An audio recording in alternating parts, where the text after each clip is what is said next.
Hey, Mark Meldrum, Meldrum's Monster Garage, and we're slowly getting Mike's car back together. Finally made some progress after cleaning all the window parts. We finally got some glass down in the car today, so give you a chance to see that. I would love to make an instructional video for that, but there already are some good instructional videos out there for that. Chris Croft, I'll put a link down here to another YouTuber that built a 1970 Chevelle basically from scratch. Now, he's not doing I guess a concourse restoration on that car, but he definitely shows you all the right parts and what to clean up and what matters and what not. You'll see some rusty, crusty parts that he reuses, but he does a great job of explaining all the different parts and what they do and how they all go together. I'm just going to show you our progress today because trying to do it and trying to film it, now I see your issues, Tom Reitler, that you go through. It's a chore when you're trying to do that. So anyway, hope you enjoyed today. See ya. Look what Marky got done today. Hey, look here. Glass that goes up and down. We are in good shape. I still need to get this chrome piece done here. Larry needs to do a little polishing. But hey, we're making headway there. We even got glass that goes up over here.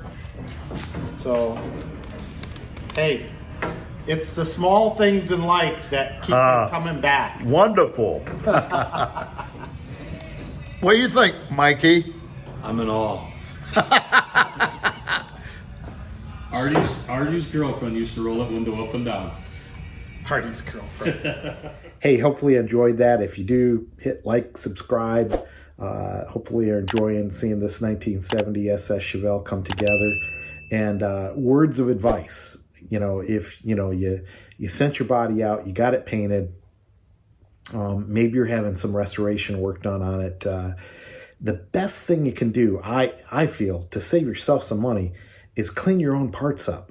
You wouldn't believe, I mean, this car, I think, has about 23,000 miles on it, but it's got 50 years of dirt and grime on it, too, of dust, dirt, grime.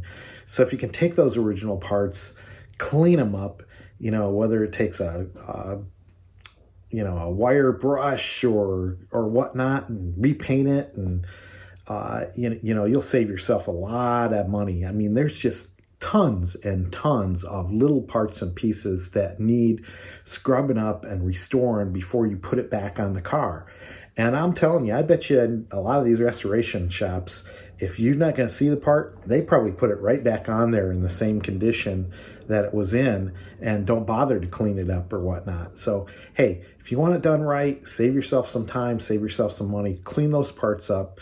The restoration shop's not going to need them for a long time. So, bag them, tag them, put them in a box, bring them back to your house, clean them up, and then take them back to the shop. And I think you'll really do yourself a service and probably save yourself some money. So that's Meldrum's Monster Garage tip today.